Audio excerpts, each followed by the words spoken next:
Welcome to Meet the Author, where you can join in on insightful conversations with best-selling and award-winning indie published authors.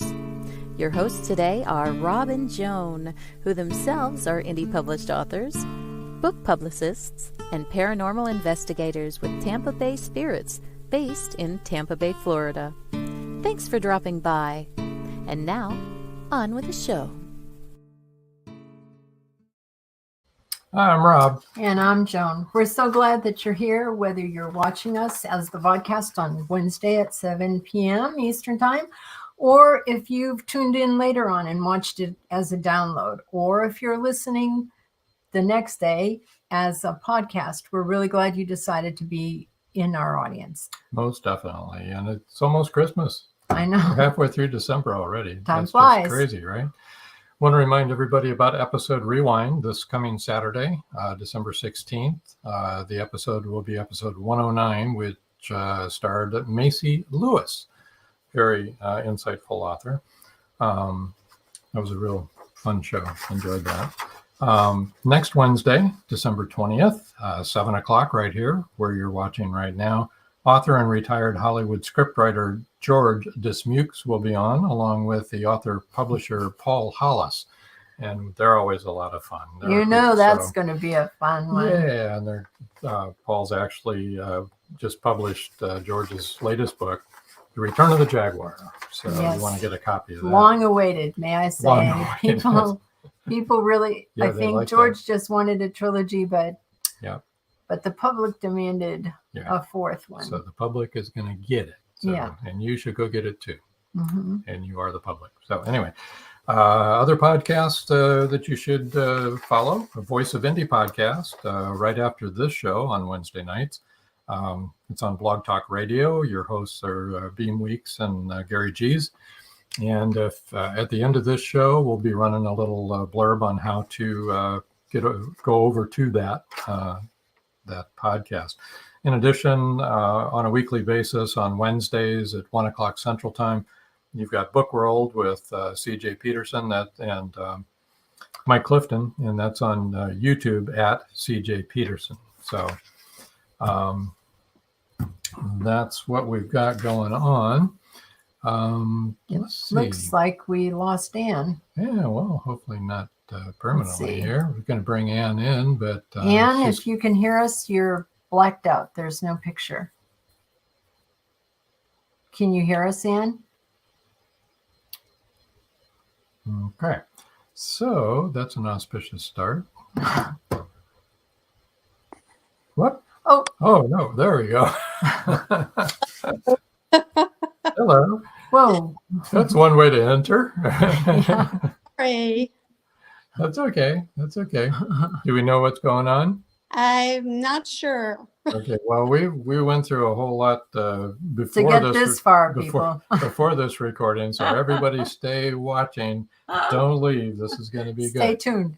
There you go. Do not leave. There you go. All righty. So welcome. Yes. Ann. Much. I am very pleased to be here. Thanks for the invitation. Yeah, we're glad that you're here. Let's see.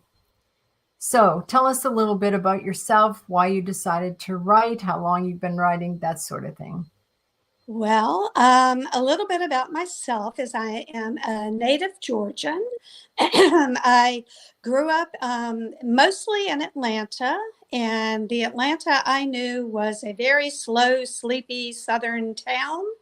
It was way before it has morphed into the cosmopolitan center that it is today. I had a very small town kind of upbringing and the it's kind of a smallish town feel of Atlanta back in the 60s and 70s. Graduated from high school in DeKalb County in Georgia and went on to UGA and was an English major. And I've always loved reading. And I knew from a very young age I wanted to put something on paper for others to read. I started off reading Dr. Seuss books and I never stopped. The typical lover of Nancy Drew and Anne of Green Gables and all of those wonderful classics from my younger age. And when I went into high school, there wasn't YA, there wasn't really much middle grade back then. So you just kind of jumped to the adult books. And I was into family saga books, loved anything that had multiple books in a series. And I loved anything that had to do with history. When I went to UGA, it was hard for me to decide on my major. Did I want history? Did I want English?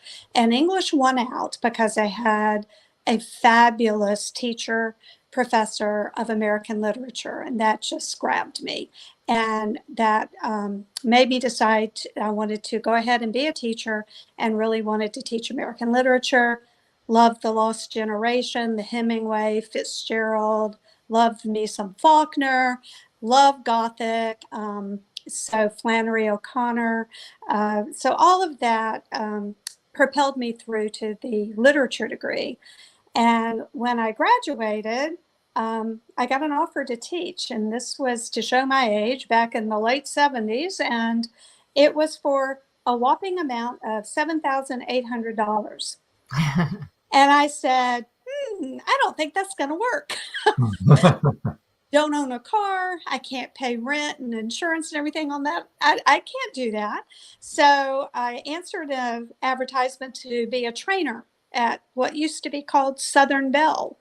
It's now Bell South, I think. I'm not sure. It's been through so many iterations, but I worked there for a decade, trained a lot of different users of different new software at the time, and met my husband and ended up not teaching for a decade.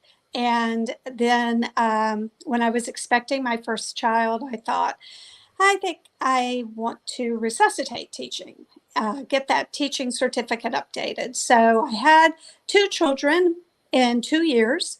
And then I went back for getting the rest of my certification. And I started teaching when my children went to school and have taught English for 30 years.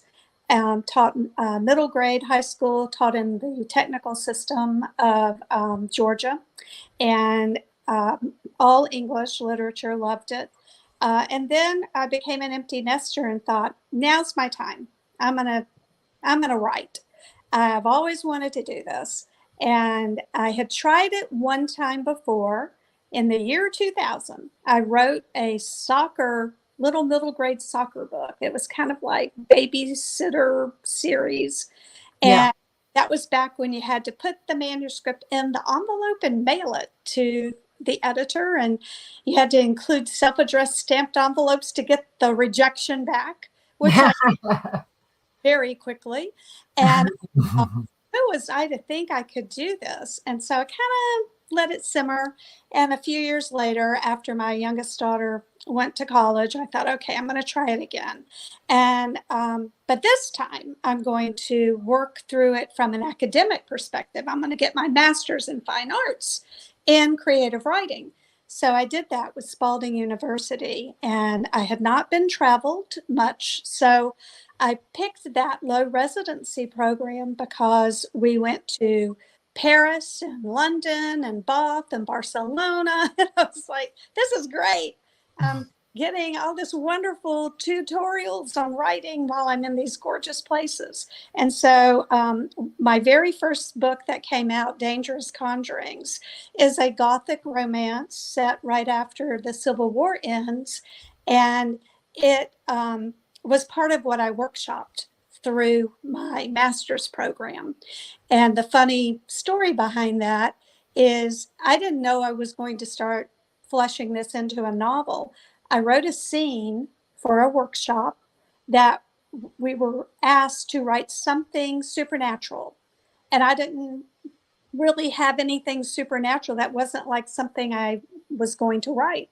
But I wrote the scene, and after I came back from the workshop and we were all back working on our stuff for the next residency, kept getting emails from people that had been in my workshops going, have you written any more? What's going to happen? What's going to happen? I thought, oh, I don't know what's going to happen. I didn't know I was going to be doing anything else with this. But because so many were so interested, I decided that I would put my full focus on developing that into a romance. And so that's where that whole genesis of that novel came, is trying to make it into something other than just one scene. And I think I really worried my Barnes and Noble and my librarian for all the hoodoo voodoo books I kept ordering and spells and everything. They were like, what exactly are you doing?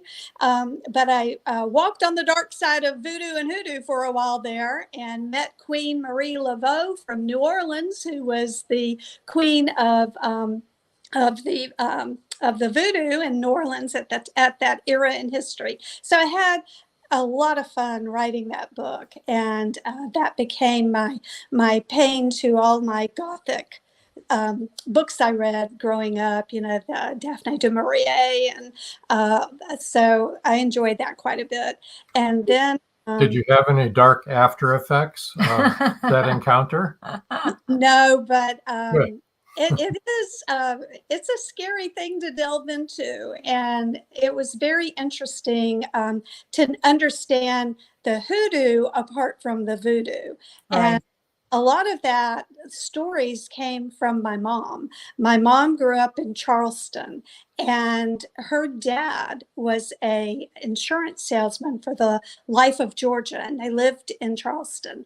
And her dad would go to visit the Geechee Gullah community because nobody else would go. Everyone else was like, no, we don't understand what they say. There's, we are not, what's going on with that culture. And so my mom as a little girl would ride with her dad to go visit that community. And she would tell me all these stories. And I thought, oh, I've got to do something with that. And that was another thing that pleased me, is that I could bring some of my mother's background of what she experienced and turned it into my Geechee Gullah. Actually, she's my villain of the story, but she's a very interesting character named Callie Despierre. And so the whole thing was just kind of bringing bits and pieces of things I'd heard growing up in the South, and learning so much about the positive things about hoodoo was very interesting. How they used all the natural remedies that they would find in the fields with herbs and shrubs, and make these potions that would cure people. And I thought that maybe I was meant to write something like this because I live on a cul-de-sac by the name of Yarrow Bluff, and yarrow was one of the medicinal things used back in the day. So I thought, all of these things are just kind of lining into this book. But Have you ever gone to see Marie's tomb in Yes. Rio too? People still leave offerings there every day. They do. And I read several different books about her background and how they thought she was immortal, because there was Queen Laveau, and then her daughter, who looked so much like her. Once she died, she took on that persona, and people thought, oh, it's the same person, and she's living this immortal life. So that was very interesting. Yeah. And the original queen, Marie Laveau, kind of ran New Orleans with an iron fist. She had that's for sure. She had the priest and the mayor and everybody under her thumb. And I'm still afraid of her. Excuse me? I said people are still afraid of her. Oh, yes. Yeah. That she really did put the fear of everything into people. And Not the fear of God. so she's taken quite aback by her. So let me ask you a question that I know that our audience always wants to know. And that is, do you know the difference between a plotter and a pantser? Oh, definitely. Are you a pantser or a plotter? I'm kind of a plantser. We're kind of plantsers too. I have in my mind where I know the story will start and end. And what gets you in trouble is that muddy middle. So the start and the end is not that difficult, but trying to get through the whole book to the end is what, if I didn't do some plotting, I don't think I'd ever be able to hang it together. But one thing I learned in my master's program from Sina Jeter Naslin, who wrote Ahab's Wife. I don't know if you're familiar with that book, but it was a very prize-winning book, gorgeous book. And it's about Captain Ahab's wife from Moby Dick.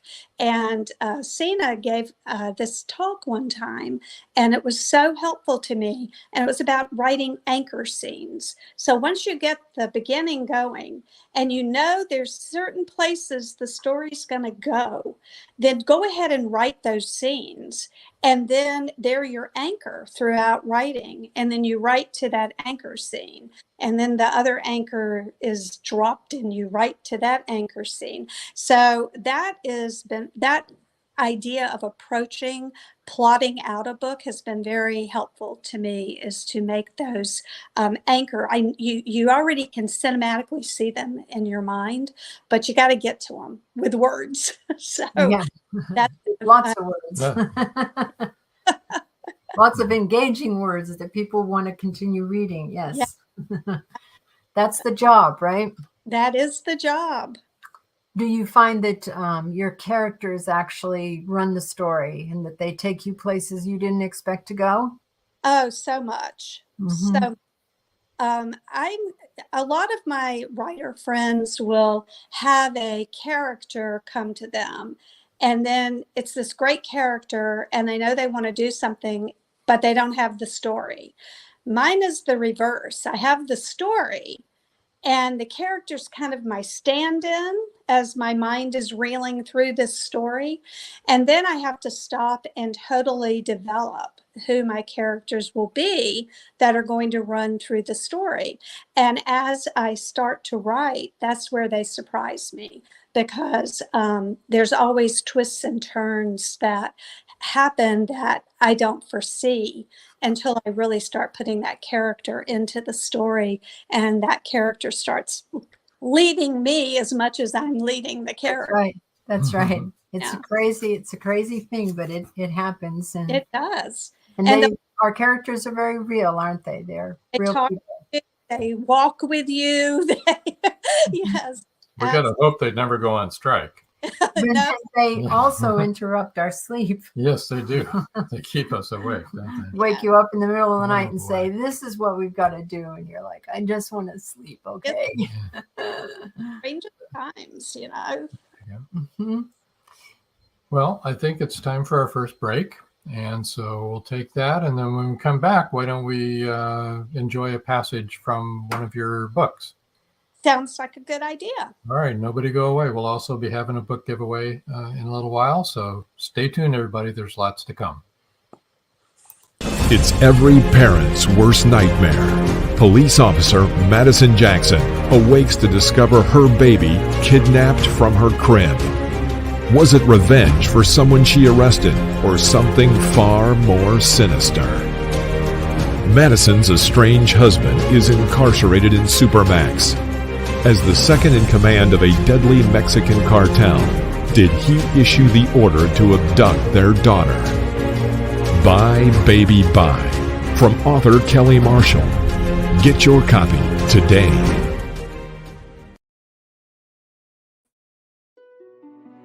Paradise, my prison. Charlie Flint awakens from a deep sleep and finds himself alone on a tropical beach surrounded by a palm tree jungle and exotic animals. He cannot remember who he is or anything about his life.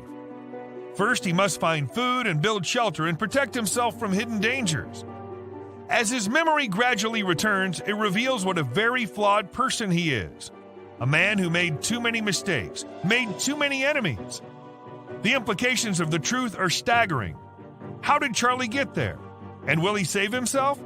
Paradise My Prison is the riveting new suspense thriller from retired Hollywood scriptwriter George Dismukes. Paradise My Prison by George Dismukes is available in jacketed hardcover, softcover, and all ebook formats worldwide.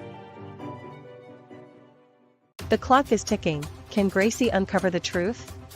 Philip Pliant is the wealthy opportunist plastics dealer and CEO of Pliant Industries.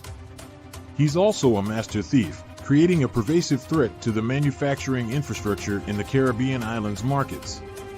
With the cartel as his stealth client, the naive city leaders have been seduced, enabling the production of more than three-dimensional building materials. The expected profits are monstrous. Is the R Group, now led by Gracie and the family heirs, strong enough to win against this predator? Can JJ's cats act on the root cause analysis in time? Will Gracie be able to squash Pliant and the cartels? Gracie never considered their lives would hang in the balance. The clock is ticking. 5, 4, 3.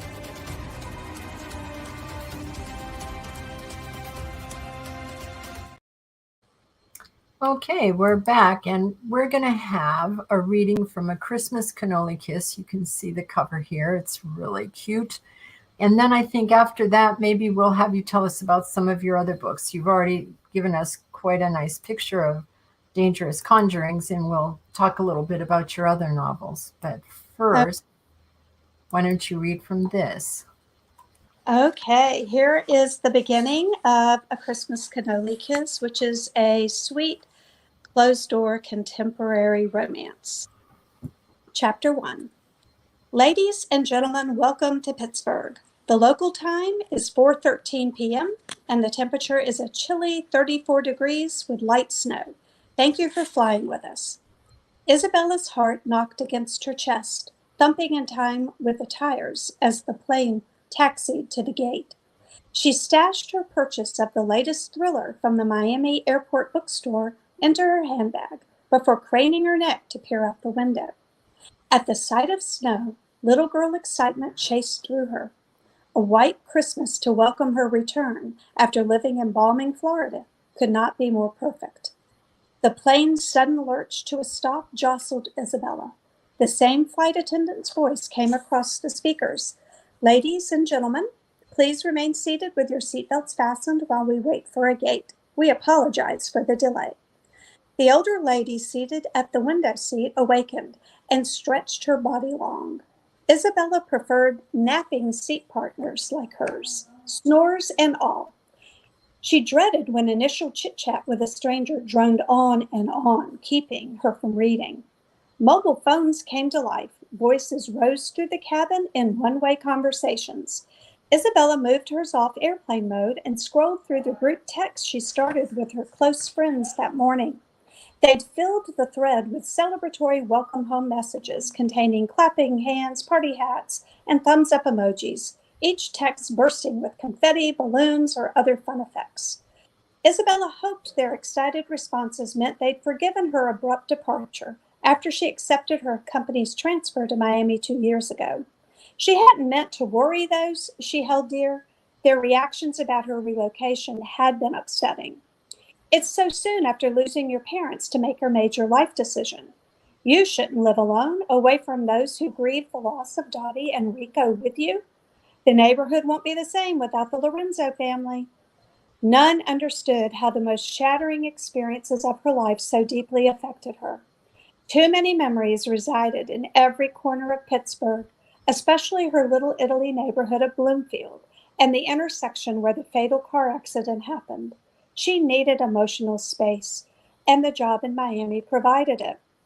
The time away helped. She gained perspective about loss in life. 2 things resonated most true.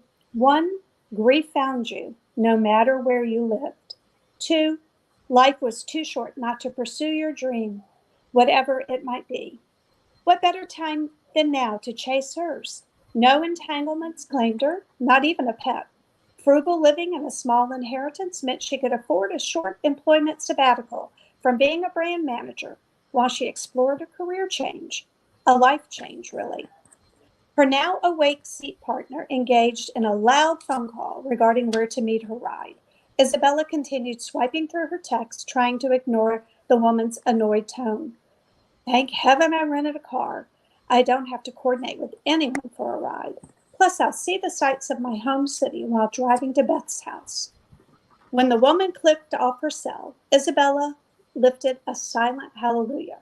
Closing her text, she smiled at the screensaver photo of her with Beth and their other girlfriends taken in Las Vegas at the bachelorette trip a couple of months ago. Not everyone remained best friends forever with those from childhood, and she counted herself fortunate. She loved this candid shot, snapped by a stranger they'd asked to take it. The Vegas trip marked the sole time she'd been with her friends since her move to Miami. They stood bunched together in the hotel's pool. Anna and Kate and bride-to-be Jen stood in the middle, all three model tall and blonde. She and Beth, two petite brunettes, bookended the group. Isabella stared at herself in the photo for a moment. At age 32, she would hold the title last single girl standing after Jen's wedding in 2 weeks on New Year's Eve. That fact did not bother her. While she hoped for someone with whom to share her life someday, she embraced the philosophy of better alone and happy with yourself than unhappy with the wrong someone. I know about wrong someones. Steve, great guy, but not my forever one. Memories of the broken engagement prompted Isabella to focus once again on the couple seated one row up and across the aisle. When they boarded, laughing and flirting with each other, she'd noticed they wore matching college sweatshirts, like Steve and she always wore. She used to regale everyone about how Steve and she met through an act of serendipity, arriving at the college employment office at the same time during their senior year to schedule interviews. He was young Tom Hanks cute and easygoing. They fell into dating, which progressed to a live-together, drama-free relationship. She accepted his proposal as if on autopilot. Isabella rested her head back, breathing against the stuffiness of the cabin and the bittersweetness of her memories. Perspiration beaded upon her upper lip the way it did on that day she tried on wedding dresses in front of the bridal store mirror. Instead of exhilaration, her face reflected resignation. How could she ignore that stark revelation? She couldn't say yes to the dress or marriage. Steve thanked her a year later after he married his true soulmate. He found his happily ever after. The plane resumed its taxi to the gate, jolting Isabella out of her memories of the wedding that never happened. She lifted her face toward the welcoming airflow streaming from the vent overhead before fishing in her purse for her cosmetic pouch. Isabella touched the jewelry box she'd placed in it for safekeeping during her move. Her throat closed and she blinked against welling tears. Maybe one day I'll be able to wear this necklace. She pulled out her compact tube of lipstick and small hairbrush and redirected her attention to refreshing her makeup and running a brush through her thick hair. With a sigh, she snapped shut the compact and returned the items to the pouch, resigned to looking travel-weary. Isabella tossed the pouch in her bag and shifted in her seat, wondering if the plane would ever reach the gate. She gazed at that couple once again. They were in a long kiss, their passion for each other pulsating through the cabin toward her. I want that in a relationship. Zing, not settling for any man in order to sport a ring on my left hand. Attending Jen's wedding without a +1 didn't faze her. However, she did quake with fear over her agreement to bake Dottie's legendary cannoli cookies for the reception's cookie table, a Pittsburgh wedding tradition. She once again checked inside her handbook for the recipe to assure herself she hadn't lost it. It dated back to Isabella's maternal great-great-grandmother, Isabella de Rosa, whose first name she shared. The family matriarch recorded the cookie recipe in her spidery cursive for her daughter Francesca to bring to America. It made its way to Mom and now her.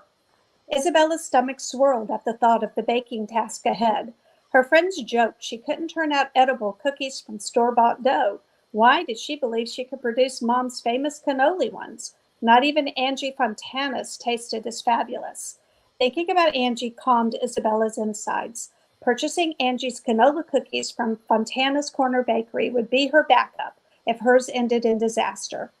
She couldn't wait to see the Fontanas again. Sal and Angie were the grandparents she'd never known. In their 80s, they remained dynamos, rising at dawn 6 days a week to bake their delicious breads, pastries, and cookies. When she told them of her move back, she knew their joy for her decision. She knew from the joy of their joy that her decision was the right one. The pilot guided the plane into its assigned bay. Passengers sprang into action before the forward motion ceased. Isabella caught their sense of urgency to disembark. She unfastened her seatbelt, sidestepped into the aisle, and donned her winter puffer coat. Its weight felt like an anchor after 2 years of wearing light clothing. She moved the clothes shopping trip to the top of her long to-do list. In her anticipation of visits home, she kept the coat, the fur-lined boots on her feet, and a select few winter outfits, including the knit sweater and skinny corduroy pants she wore. Her workaholic Miami lifestyle consumed her. Vacation time went unused, trips home never happened. Her body and mind needed this respite from obligation. After zipping her coat, Isabella opened the overhead bin and yanked at her suitcase. It didn't budge. Someone had crammed a too large bag into the overhead compartment against hers. How did you get away with jamming this monstrosity in here? The flight attendant should have made you check it. Her seat partner relocated to the edge of Isabella's seat. She resembled a runner at the start line, crouched for a fast takeoff. Sorry, Isabella pressed her lips into a tight grin. I'll be out of your way in a minute. She tugged once more with force on her bag, sending it plunging toward her head. Duck! Isabella instinctively obeyed the order barked by the man behind her. His muscular arm flew out to block the suitcase's downward trajectory. He wrestled it to the cabin floor. Wow, thanks. Isabella gazed into the twinkling blue eyes of a tall and fantastically good-looking man. He wore an attractive scruff of beard and an engaging smile. A leather messenger briefcase hung across his broad shoulders. Have I been knocked unconscious? Time traveled into my past? I know this guy. Who forgets their first crush? Nate? Nate Elliott? Yes, he stared for an overlong moment. Isabella Lorenzo? I can't believe it. That's excellent. And there you have it. Dun, dun, dun. Okay, so I didn't know cannolis could be made into cookies. Well, interesting fact on that. I didn't either. This book was written in response to a call for a Christmas cookie book for a series of romances that were published by the Wild Rose Press. Okay. And have cookie in the title, and there had to be the famous baking scene in the book, and the cookie had to play into the story.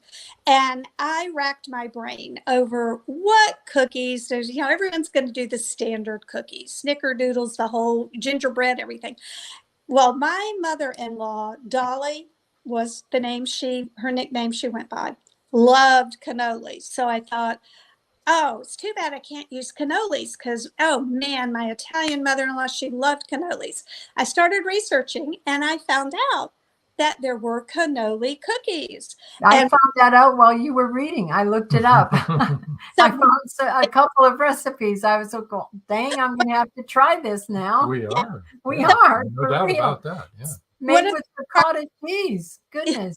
One of the requirements of the book is that you had to have a recipe in the book that was not copied. It had to be an original recipe.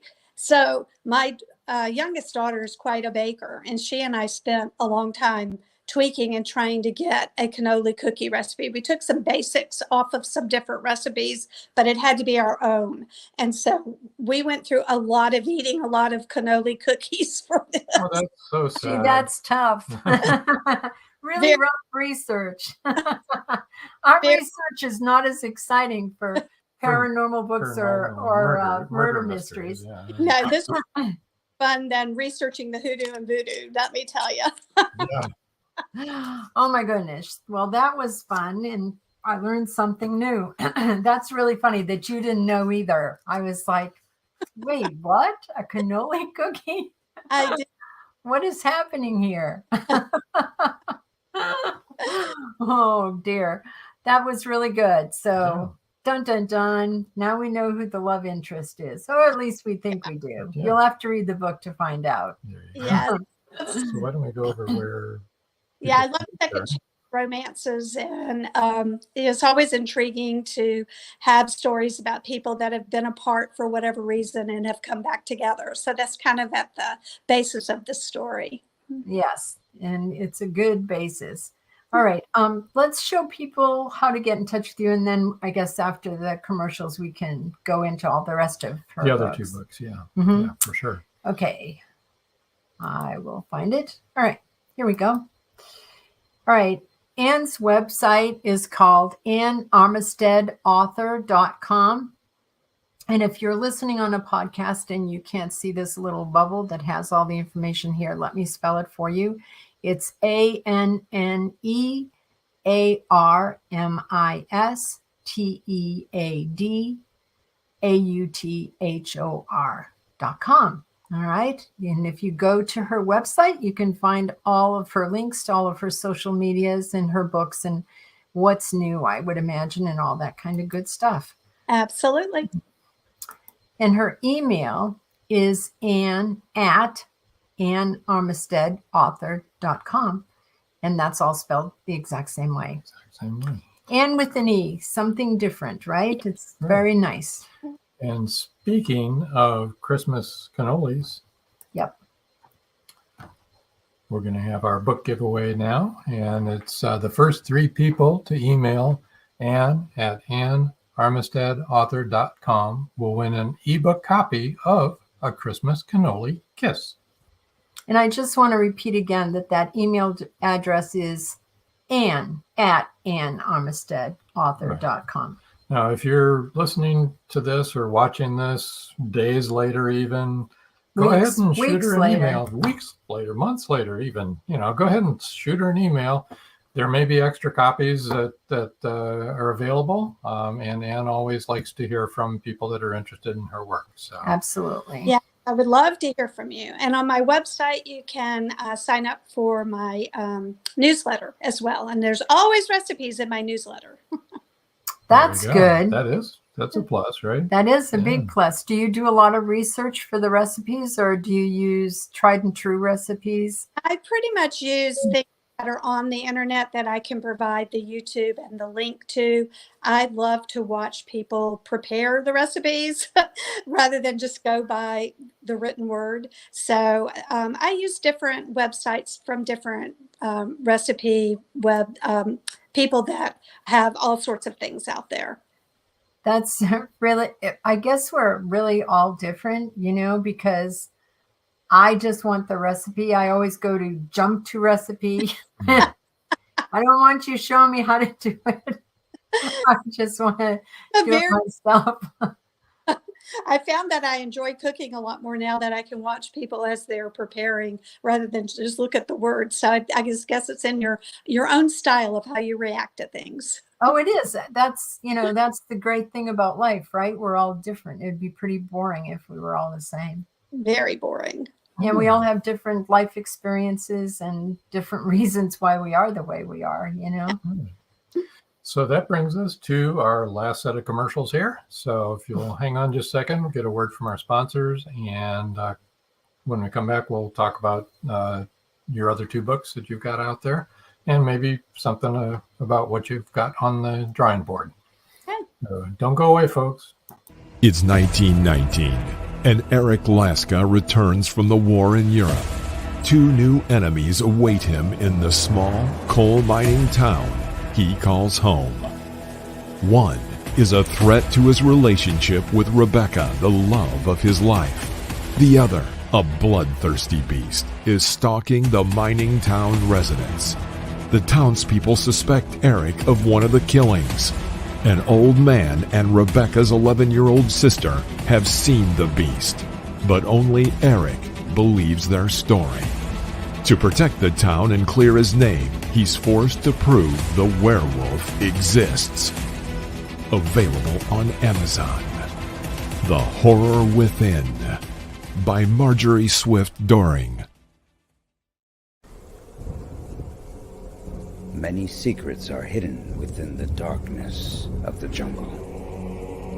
Behold, this one about a man, a woman, a black jaguar, and an ancient Maya legend. Two Faces of the Jaguar is a novel by George Dismukes that will take you deep into the jungle and capture your imagination until the last word. Two Faces of the Jaguar is book one of a trilogy.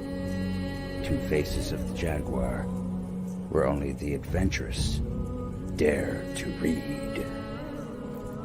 Two Faces of the Jaguar, The Lost City, and The Jaguar's Quest are available on Amazon.com, Barnes & Noble, and many other bookseller websites. Two Faces of the Jaguar, the book people are talking about. Get your copy today.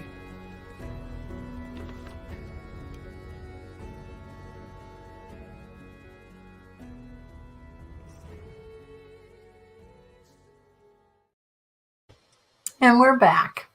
All right. Why don't you tell us a little bit about With Kisses from Cecile? With Kisses from Cecile, poured out of the heart of myself and my collaborator, Jan Agnello. We met over a decade ago at an Atlanta Writers Club meeting, and she had these beautiful letters from Cecile to her grandmother, Ruth, and were written at the end of World War I. Cecile lived in Paris. She lived through all the bombings, everything that happened to Paris in World War I. And she was around 18, and she wanted to learn English, and she signed up for a pen pal. And on the other end, in America, was Jan's grandmother, Ruth.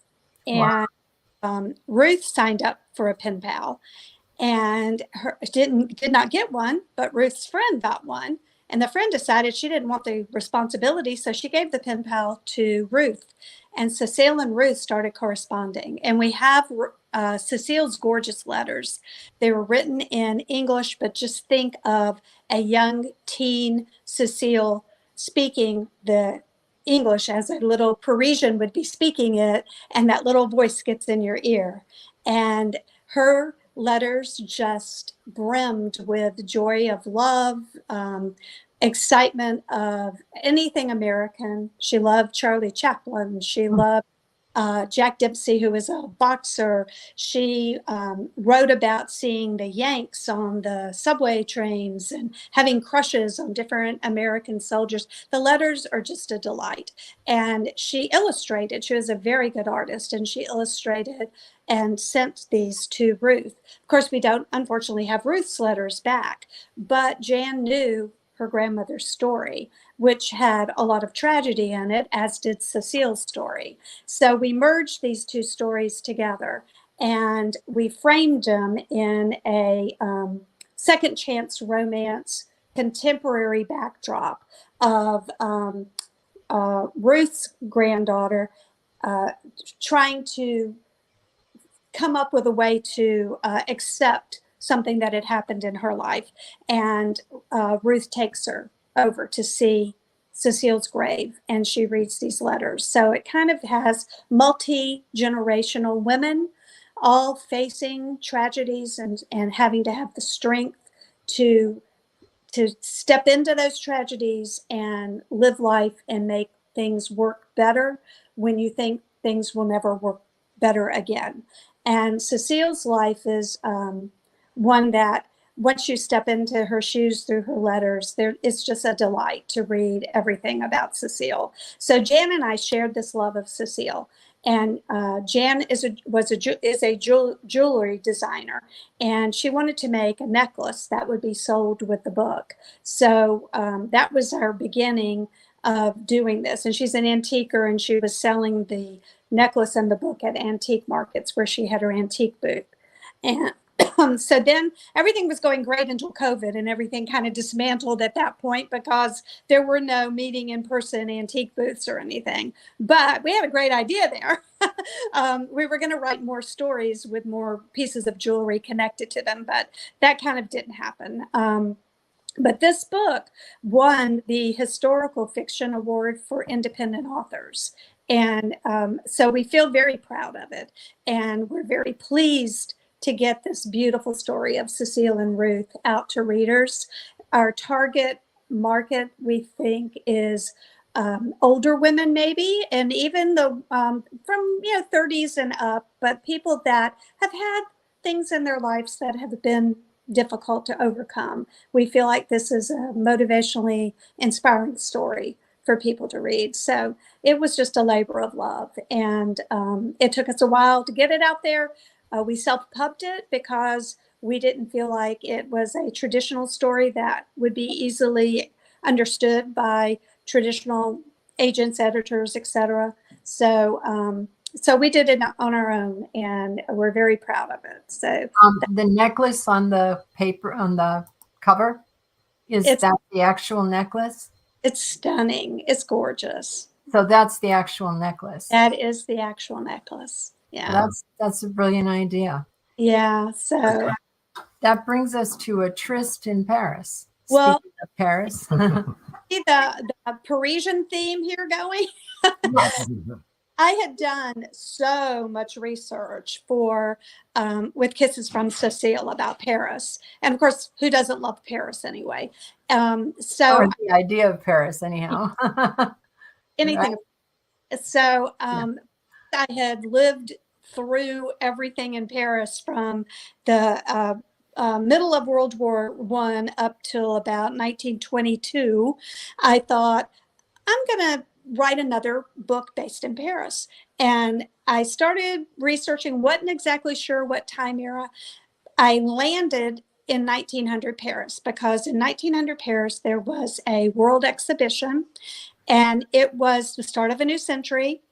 And unbelievable things were being displayed and demonstrated at this exhibition. So I've always been intrigued by time travel. Always would love to go back and step into an actual past experience back in time. And I thought, I'm going to write a time travel. And it's going to take my protagonist to 1900 Paris. And she's going to get involved in a lot of stuff that she has to find the answers to before her time shifter will let her come back to present day time. And her mother is very ill, and she needs to get back to her mom. So that's her motivation. But then she meets Jacques, and of course, as you know, typical, it's like, I'm falling in love, but yet it's 1900, and I don't belong to 1900 Paris, and I need to get back and help my mom. And there's a lot of angst involved in the romance, and a lot of hard decisions my protagonist has to make. But she meets all sorts of wonderful people back in 1900 Paris. She gets involved with the silent motion picture industry that was just beginning. She goes through all these different exhibits at the exhibition, and meets different people that way, all trying to solve the issues that she has to get the answers to back then. So I had so much fun keeping on my big TV screen these YouTubes that were actual movies of 1900 Paris that you can find all over YouTube. But it helped me step into that time and into that fashion. And so I just felt like I lived in 1900 Paris for the to write that book. You time traveled. You time traveled. That's what books do, though. They let us time travel to the past and the future, and also out to the stars. So, you know, reading is wonderful. Right. Everyone should read. Speaking of the future, what do you have on the drawing board? Anything? Well, when I worked with Soulmate Publishing, who published Dangerous Conjurings and published A Tryst in Paris, she is interested in 2 more time travels to continue my protagonist's story. So I'm working on a lot of digging around on that, which I think my protagonist is going back in 1925. So she'll meet Hemingway and Faulkner and Coco Chanel and all sorts of awesome people in 1925 Paris. So I'm working on that. And then I'm working on writing another Christmas romance that will be set where there'll be 3 books to it. It's going to be in the same setting with 3 different romances. Nice. Interesting. Nice. Interesting. And I know also you wanted to talk about this, be someone's second chance. I do. This is a nonprofit organization that I am on the board for, and it's called the Feeney Legacy Project. Feeney was my nephew. Unfortunately, he died at age 33, April, a year ago. He had a cardiac arrest, and although there were witnesses to the cardiac arrest, there was no one that came forth to do anything, to call 911, to try to start CPR. We don't know if that would have made a difference. Statistically, when you have a total cardiac arrest, even getting resuscitated is not a guarantee that you will have longevity or even make it to pass to the hospital. But if you're not trying to give someone a second chance, you don't know if the second chance will be there. So my sister-in-law, in her grieving over the loss of her son, she knew she wanted to do something. And so she started this foundation, which is called the Feeney Legacy Project. And our message that we want to get out there is to be someone's second chance. We are advocating calling 911 and using hands-only CPR. You don't have to do it right. You don't have to be perfect. You don't have to breathe into the person's mouth. Your hands, the power is in your hands. So just whatever you can do, do. And is first and foremost. Especially call 911. Mm-hmm. That step you through whatever. They also will tell you if there's an AED near you, which defibrillator that will help get them started. They know where they are. You don't. And if you have someone with you, you say, you call 911. Don't leave it up to somebody. Oh, are you talking to me or whatever?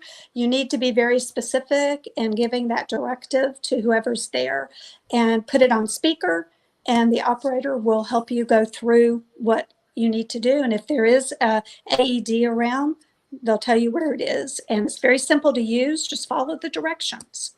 We've come across a few accidents, actually, which is really odd. But one I remember, we were walking our kids. We were going to pick up our kids from school. We had walked because their school was close. And a car had overturned. And there was a man just walking in circles. And he was swearing a lot. But that happens with a traumatic brain injury. They can't help what they're saying. They don't even know what they're saying. And there was a whole group of people watching. And so Rob yelled, has anyone called 911? And this was pre-mobile phone, cell phones. And no one had. So he yelled at them, call 911. And I went over and I got the man and I brought him over to the curb and I told him to sit down and I told him help was coming. And because the people had called 911, the fire trucks got there very quickly. And their, emergency medical team was there very quickly. And then they asked me to stay with him because I'd been able to calm him down, and they were able to put a collar on him and stop him from moving. And he was a big guy and everybody was afraid of him. But, you just need to, be that person that is going to help somebody, and I think that people are like in shock and they don't know what to do and they don't want to do the wrong things. So don't worry about that. Make sure somebody gets help, In my nephew's case, there were drugs involved, and the people that were with him, I think, had a lot of fear of that from a legal perspective, which is another thing our nonprofit advocates knowledge about, is the Good Samaritan law and the 911 amnesty law. And that if you try in good faith to help someone, then that means you're not legally liable. And if you are in possession of an illegal substance, you're not going to be arrested. The police will tell you they're more focused on saving the person's life than arresting someone that's standing there that might have drugs on them. So there are. I think now, aren't they going to be selling Narcan over the counter? Well, Narcan works, and police and paramedics have it, and a lot of young adults are now starting to carry the Narcan with them. One of the things you have to understand about Narcan is it works on opioids. It's not cocaine, it's not alcohol, Right. it's opioids. So that was something that was a confusing factor with my nephew. And secondly, you don't just let them sniff the Narcan and walk away and leave them. They can relapse very easily, especially because opioids slow your whole system down. And that's one of the reasons that when you do CPR for an opioid overdose, you do need to do the breathing, because they are not breathing. Their whole body is just shutting down little by little, meaning that their lungs are not filling with air and they're not breathing. But again, doing hands-only CPR is better than doing nothing. So, Yeah. Right. And like we said, calling 911 is the most Right. important thing you can do. So is Second Chance, are people able to make donations? And yeah. If you go to our website, Feeney Legacy, FeeneyLegacyProject.org, you will see donate buttons on the website that you can donate whatever you can afford to donate. And what we use the money for is to create public relations information, marketing information. We're also doing a run in April to raise some money. And also we're trying to fund AEDs in areas that have none or have not, like underprivileged schools a lot of times don't have AEDs, like more finance schools might have. AEDs, it's amazing how many young people collapse with cardiac arrest for varying reasons. And if you don't have an AED, you're lessening the survival opportunity for that person. An allergic reaction, anaphylactic shock. You can have cardiac arrest and need to be resuscitated. Right.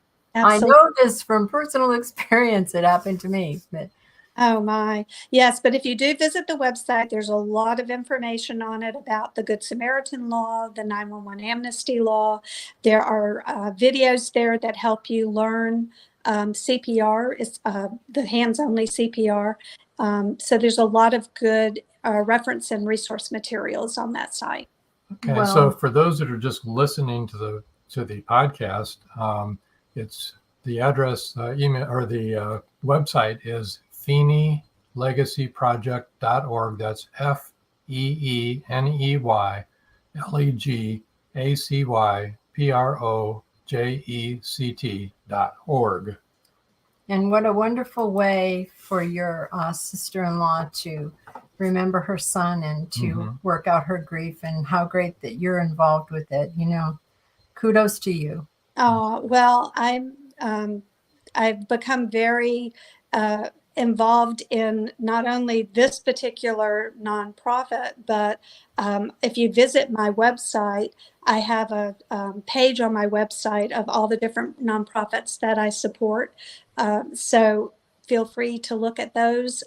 One Warm Coat is one that I would like to bring up because we're going into the colder weather. And One Warm Coat is trying to provide outerwear to people that don't have the appropriate outerwear.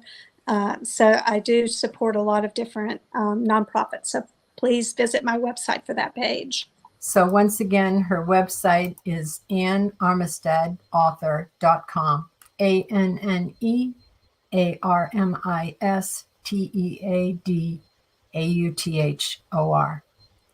Okay. Well, this has been really wonderful. Thank you for being on the show. I appreciate you having me. Well, we've really enjoyed it. And what we're going to do is we're going to move you over to the side now. So hold on. Oh, okay. Didn't lose you. Want to remind everybody, next Saturday episode Rewind right where you're at right now. That'll be Saturday, December 16th, to enjoy Macy Lewis's episode 109. And then next Wednesday, a week from tonight, December 20th, at 7 p.m. Eastern Time, author and retired Hollywood scriptwriter George Dismukes is joined by author and publisher Paul Hollis for a good time prior to Christmas. You know it's going to be a fun show when we have those two on. Always. Together. Always. So that is something to look forward to. Yeah. It's our Christmas gift to you guys. And it's been great having Ann on, not just hearing about her books, but hearing about Feeney Legacy Project and her other charities. Absolutely. Very interesting. Very important. And so we're going to let everybody go time travel now. And until next time. That's all, folks. Good night, all. Live every Wednesday, your Voice of Indie hosts Beam Weeks and Stephen Gees welcome authors, musicians, publishing industry pros, artists, and assorted creative guests for an exciting interactive hour. Call in during the show or post questions and comments on Twitter for responses in real time.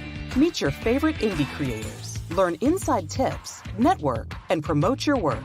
The link for each week's show is pinned on Twitter atop @VoiceOfIndie. And you can receive the link every Wednesday morning in your inbox by subscribing to our newsletter at freshinkgroup.com. Check out Voice of Indie every Wednesday on Blog Talk Radio and catch hundreds of episodes archived everywhere from our websites to our YouTube channel and Spotify. Thank you for joining us here on Meet the Author. Make sure you stay up to date with our show by clicking like, follow, and share. And you can find us on Spotify, iTunes, and more. See you next time on WLFE-DV.com.